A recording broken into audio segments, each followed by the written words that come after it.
नमस्कार दोस्तों, मैं राज पांडे। आप देख रहे हैं आरसीएन टुडे। आइए जान लेते हैं अभी की बड़ी खबर मुख्य समाचार के बारे में। आज की इस वीडियो में आपको 36 बड़ी खबरों के संबंध में जानकारी मिलेगी। वीडियो को पूरा देखने के पहले वीडियो को लाइक शेयर करना मत भूलें। इसी प्रकार की ऑथेंटिक जानकारी के लिए चैनल को सब्सक्राइब कर लें, बेल आइकन दबा दें, ऑल पर सिलेक्ट कर दें, जिससे हमारी वीडियो का नोटिफिकेशन आप तक सबसे पहले पहुँच जाए, वीडियो को आप सबसे पहले देख पाए। पहली खबर कि जिले में 1147 पदों पर होगी नियुक्ति। आपको बता दें, गोरखपुर में संचालित बाल विकास परियोजनाओं में आंगनबाड़ी कार्यकर्ता, मिनी आंगनबाड़ी कार्यकर्ता एवं सहायिका के 1147 पदों पर भर्ती की जाएगी। आवेदन सिर्फ ऑनलाइन मोड से लिए जाएंगे। अभ्यर्थी विभाग की वेबसाइट पर जाकर 4 अक्टूबर 2021 तक ऑनलाइन आवेदन कर सकते हैं। इन पदों का ग्रामवार एवं वार्डवार विवरण वेबसाइट पर अपलोड है, आप उसे देख सकते हैं। यहाँ पर रिक्त पदों के संबंध में जानकारी दी गई है कि आंगनबाड़ी के कितने पद हैं, मिनी आंगनबाड़ी के कितने पद हैं और सहायिका के कितने पद हैं। अगली खबर की देश में 6% पीएफ खाते आधार से लिंक नहीं। आधार से कैसे लिंक करें, इसके संबंध में यहाँ पर जानकारी दी गई है। इस वेबसाइट के माध्यम से आप आधार को लिंक कर सकते हैं। आधार को लिंक न करने से क्या नुकसान होंगे, आधार को लिंक करने से क्या फ़ायदे होंगे, इसके संबंध में पूरी जानकारी यहाँ पर दी गई है, जैसा कि आप अपनी स्क्रीन पर देख रहे हैं। अगली खबर है कि बीटीसी डीएलएड प्रथम सेमेस्टर की परीक्षाएं शुरू। बीटीसी 2013, 2014 एवं 2015 और डीएलएड 2017 एवं 2018 प्रथम सेमेस्टर की परीक्षाएं रविवार को प्रयागराज के 2 केंद्रों में आयोजित की गई। प्रदेश भर से 26,000 प्रशिक्षु इस परीक्षा के लिए पंजीकृत हैं। सुबह 10 से 12 बजे की पहली पाली में बाल विकास और अपहरण, 2 से 4 बजे की दूसरी पाली में शिक्षण अधिगमन सिद्धांत की परीक्षा थी। प्रयागराज सेवा समिति विद्या मंदिर परीक्षा केंद्र में पहली पाली में पंजीकृत 114 में से 75 और दूसरी पाली में 45 में से 6 प्रशिक्षु उपस्थित रहे। अगली खबर की वाराणसी ने प्रदेश में हासिल किया तीसरा स्थान। आपको बता दें, यह परीक्षाओं में पूछा जा सकता है, इसलिए आप इसे ध्यान से सुन लीजिए। आपको बता दें कि पहली बार गर्भवती होने वाली महिलाओं की बेहतर स्वास्थ्य देखभाल और पोषण के लिए प्रधानमंत्री मातृ वंदना योजना चल रही है। योजना को गति देने के लिए प्रदेश भर में 1 से 7 सितंबर 2021 तक मातृ वंदना सप्ताह मनाया गया। इस 7 दिनों में न सिर्फ जिले ने शानदार प्रदर्शन किया, बल्कि 637 महिलाओं को लाभ पहुंचाकर प्रदेश में तीसरा स्थान हासिल किया। अगली खबर है कि तबादले का स्थान खुद तय नहीं कर सकता कर्मचारी।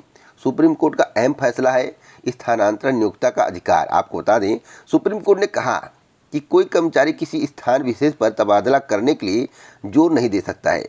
नियोक्ता को अपनी ज़रूरतों के हिसाब से कर्मचारियों का तबादला करने का अधिकार है। शीर्ष अदालत ने इलाहाबाद हाई कोर्ट के अक्टूबर 2017 के एक आदेश को चुनौती देने वाली लेक्चरर की याचिका को खारिज करते हुए यह बात कही है।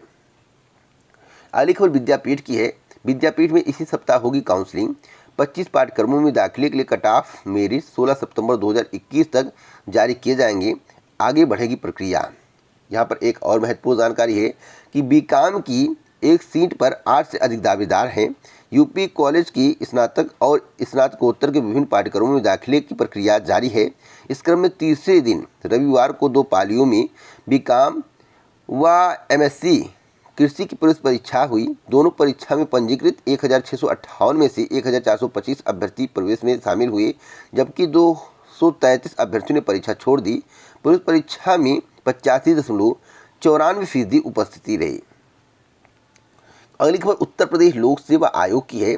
लोक सेवा आयोग सप्ताह भर में करेगा नई भर्तियों का ऐलान। आपको बता दें, उत्तर प्रदेश लोक सेवा आयोग इसी सप्ताह भर्तियों की बड़ी सौगात देगा। 13 सितंबर 2021 को अपर निजी सचिव यानी कि एपीएस 2013 भर्ती का संशोधित विज्ञापन जारी होगा। 20 सितंबर से पहले प्रवृत्ति शिक्षा विभाग डिप्लोमा सेक्टर के अंतर्गत राज्य की पॉलिटेक्निक संस्थानों में प्रधानाचार्य व प्रवक्ता की भर्ती का विज्ञापन जारी होने की संभावना है। आयोग ने भर्ती की कार्रवाई पूरी कर ली है, जल्द घोषणा कर प्रक्रिया पूरी की जाएगी। लोक सेवा आयोग ने धांधली होने के आरोप में एपीएस 2013 की भर्ती 24 अगस्त 2021 को निरस्त कर दिया था। इसके तहत 176 पदों पर भर्ती होनी थी। इसका संशोधित विज्ञापन जारी होने की घोषणा हो चुकी है। वहीं 2017 से 18 में निकली प्रबंधकीय शिक्षा विभाग डिप्लोमा सेक्टर के अंतर्गत राजकीय पॉलिटेक्निक संस्थानों में प्रधानाचार्य व प्रवक्ता की 1370 पदों की भर्ती 7 सितंबर 2021 को निरस्त की गई। All India council of technical education नियमावली में बदलाव होने के कारण इसे निरस्त किया गया था। विज्ञापन कब तक आएगा, सही जानकारी आज दोपहर तक मैं आपको दूंगा। अगली खबर यूपी बोर्ड की है। दिसंबर में होगा शताब्दी समारोह, जिसके संबंध में घोषणा कर दी गई है। यूपी बोर्ड की स्थापना हुई थी 1921 में।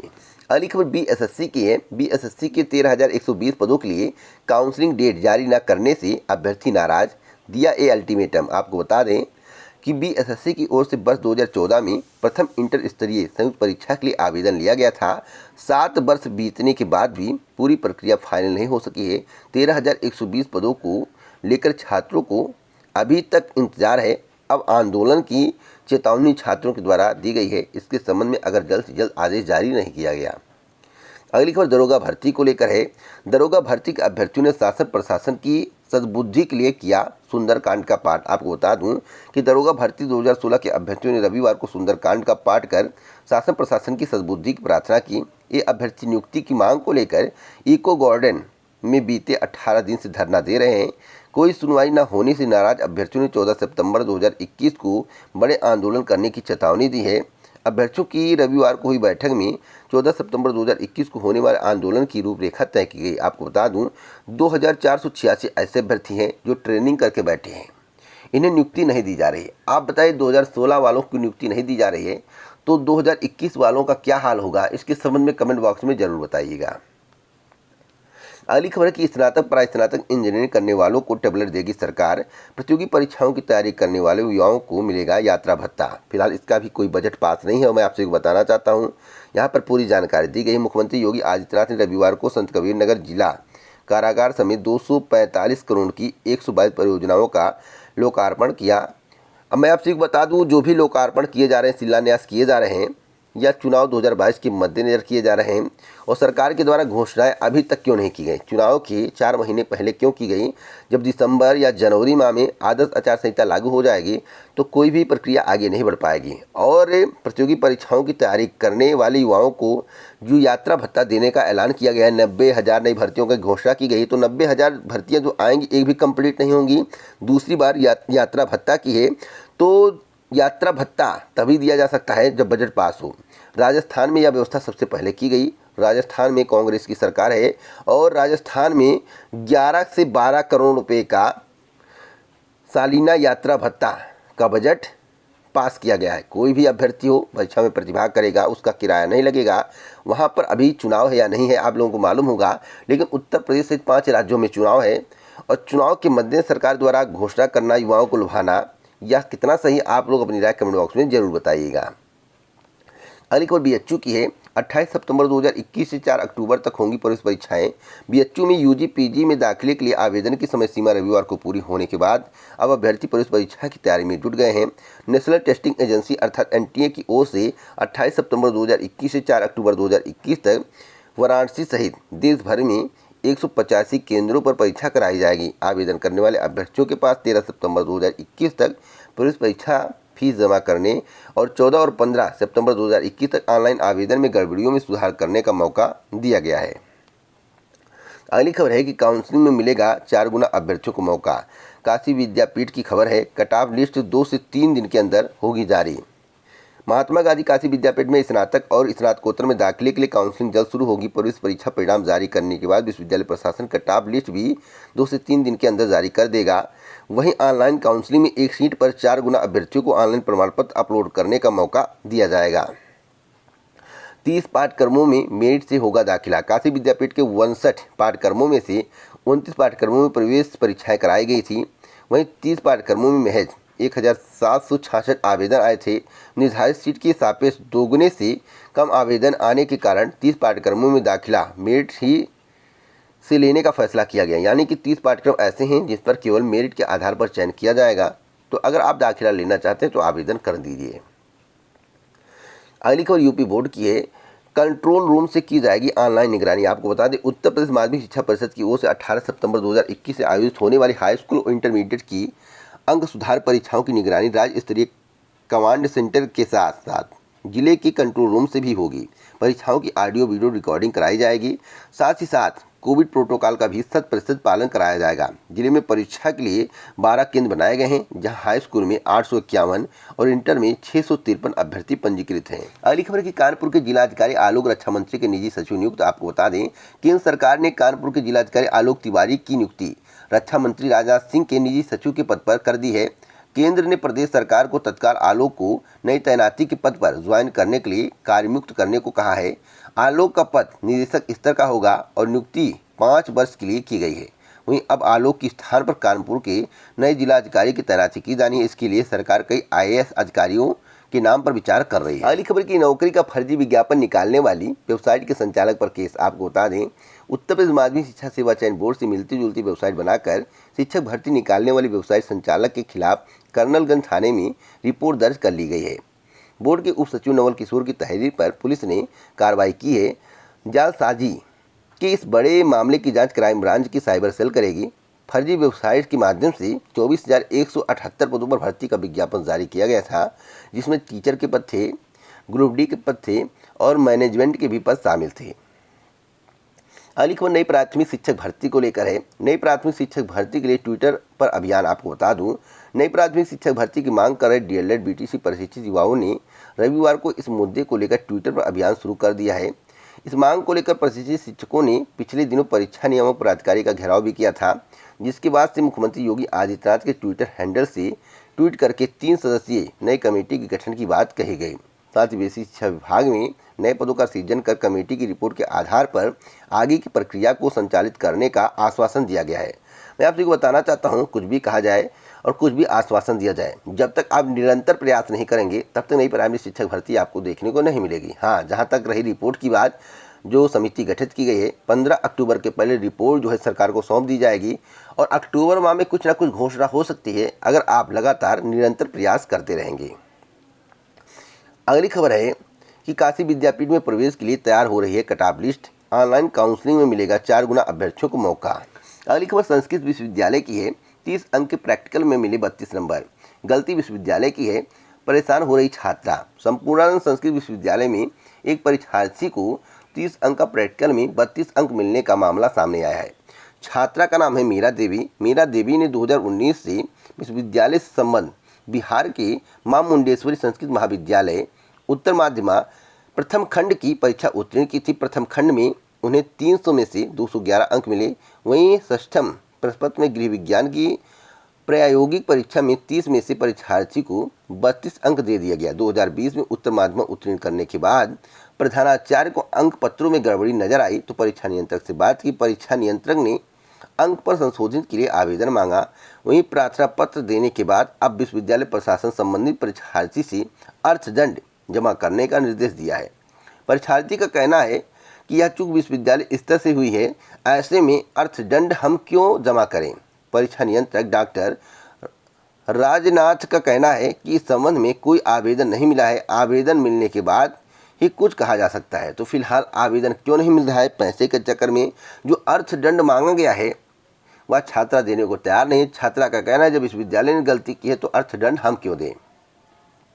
अगली खबर की परीक्षा केंद्रों पर आज से पहुंचेंगी कापियां और पेपर। आपको बता दूं, यूपी बोर्ड की हाई स्कूल और इंटरमीडिएट अंक सुधार के लिए 18 सितंबर 2021 से शुरू होने वाली परीक्षा के लिए केंद्रों पर कापी और पेपर सोमवार से जाएंगे। शिक्षा विभाग की ओर से सभी औपचारिकताएं पूरी कर ली गई हैं। 6 अक्टूबर 2021 तक होने वाली परीक्षा में 1031 परीक्षार्थी शामिल होंगे। इसके लिए केंद्रों की सूची फाइनल होने के साथ ही सेक्टर मजिस्ट्रेट और उड़ाका दल का गठन भी किया जा चुका है। तो मैं आपसे बताना चाहता हूँ, यह वाराणसी की खबर है। अन्य जिलों में क्या स्थिति है, इसके संबंध में इस चैनल के माध्यम से समय समय पर आपको जानकारी दी जा रही है। अगली खबर असिस्टेंट प्रोफेसर भर्ती को लेकर है। असिस्टेंट प्रोफेसर भर्ती के लिए लिखित परीक्षा की मांग। छात्र संघ बहाली की मांग को लेकर इलाहाबाद विश्वविद्यालय में 418 दिनों से आंदोलन कर रहे छात्रों ने मांग की है कि इलाहाबाद विश्वविद्यालय में असिस्टेंट प्रोफेसर भर्ती के लिए लिखित परीक्षा का आयोजन किया जाए। छात्रों ने सवाल उठाए हैं कि जब नेट JRF अभ्यर्थी ग्रेड की लिखित परीक्षा दे सकती हैं तो असिस्टेंट प्रोफेसर भर्ती में लिखित परीक्षा क्यों नहीं हो सकती है। इस मौके पर छात्र नेता अजय यादव, सम्राट, अखिलेश गुप्ता, गुड्डू, नवनीत यादव, आशीष आदि लोग मौजूद थे। तो अब देखना होगा कि इलाहाबाद विश्वविद्यालय के द्वारा इस पर क्या निर्णय लिया जाता है। अगली खबर है IERT की प्रवेश परीक्षा का परिणाम जारी कर दिया गया है। IERT प्रवेश परीक्षा 2021 से 22 का परिणाम घोषित कर दिया गया है। इनमें 3 वर्षीय डिप्लोमा कोर्स, 2 वर्षीय मैनेजमेंट डिप्लोमा और 1.5 वर्षीय post diploma in computer application के पाठ्यक्रम शामिल हैं। साथ ही प्रवेश परीक्षा में सफल अभ्यर्थियों के लिए काउंसलिंग की तिथि भी घोषित कर दी गई है। आप लोग जो है वेबसाइट पर जाकर नोटिस को डाउनलोड कर सकते हैं। अगली खबर की 24,000 पदों पर भर्ती का फर्जी विज्ञापन निकालने वाले के खिलाफ एफआईआर दर्ज कर दिया गया है। क्राइम ब्रांच इसकी जांच करेगी। 24,178 पदों पर भर्ती का विज्ञापन जारी किया गया था। कई पद इसमें शामिल थे, टीचर के पद शामिल थे, मैनेजमेंट के पद शामिल थे और ग्रुप डी के भी पद शामिल थे, जिसके संबंध में कार्रवाई बड़ी तीव्र गति से की जा रही है। अगली खबर इलाहाबाद विश्वविद्यालय की। इलाहाबाद विश्वविद्यालय में प्रवेश के लिए 2 दिनों में 3,169 आवेदन। आपको बता दूं, इलाहाबाद विश्वविद्यालय में प्रवेश के लिए ऑनलाइन आवेदन की प्रक्रिया शुरू होने के दूसरे दिन रविवार को रजिस्ट्रेशन कराने वाले अभ्यर्थियों की संख्या बढ़कर 17,681 हो गई है और इनमें से 3,169 अभ्यर्थियों ने फीस जमा करते हुए आवेदन की प्रक्रिया पूरी कर ली है। BA, BSc, BCom, BF, PA में प्रवेश के लिए 8,980 अभ्यर्थियों ने ऑनलाइन रजिस्टर किया है और इनमें से 2,256 ने फीस जमा करते हुए आवेदन की प्रक्रिया पूरी कर ली है। तो पूरी जानकारी इसमें दी गई। इस पेपर कटिंग को आप देख सकते हैं और आप डाउनलोड भी इसे कर सकते हैं जो है वेबसाइट पर जाकर। अगली खबर की शिक्षकों के 35,000 पद खाली, पदों को भरने के लिए अभ्यर्थियों ने मंत्री सिद्धार्थनाथ सिंह को सौंपा ज्ञापन। माध्यमिक विद्यालयों में भर्ती शुरू कराने की मांग को लेकर आज चयन बोर्ड पर धरना प्रदर्शन है। तो आप लोग चयन बोर्ड पर जुटे, धरना प्रदर्शन में शामिल हों, धरना प्रदर्शन को सफल बनाएं, जिससे 35,000 पदों पर नई भर्ती का विज्ञापन आपको जल्द से जल्द देखने को मिल जाए। अगली खबर की लगातार 3 बार आपके राष्ट्रीय संयोजक चुने गए अरविंद केजरीवाल। आपको बता दूं, आम आदमी पार्टी के वरिष्ठ नेता और मुख्यमंत्री अरविंद केजरीवाल को लगातार तीसरी बार पार्टी का राष्ट्रीय संयोजक चुना गया है।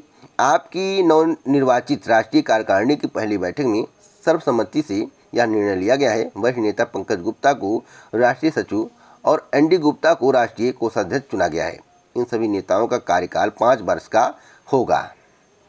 अगली खबर कि अब हिंदी में भी कर सकेंगे मेडिकल की पढ़ाई। यह बहुत ही अच्छी पहल है। आपको बता दूं कि मेडिकल कोर्सेज में दाखिला लेने वाले विद्यार्थी अब हिंदी में पढ़ाई कर सकेंगे। मेडिकल की 3 किताबें जल्द पाठ्यक्रम का हिस्सा बनेंगी। हिंदी भाषी क्षेत्र के मेधावियों की सहूलियत के लिए पहली बार उत्तर प्रदेश भाषा संस्थान ने पुस्तकें प्रकाशित कराई हैं। अगली खबर की तीसरी लहर से पहले अस्पतालों के आगे खड़ी हुई नई चुनौती। कोरोना महामारी के बीच Nipah virus, viral dengue, malaria व पोस्ट कोविड बीमारियों ने बढ़ाया स्वास्थ्य सेवाओं पर भार।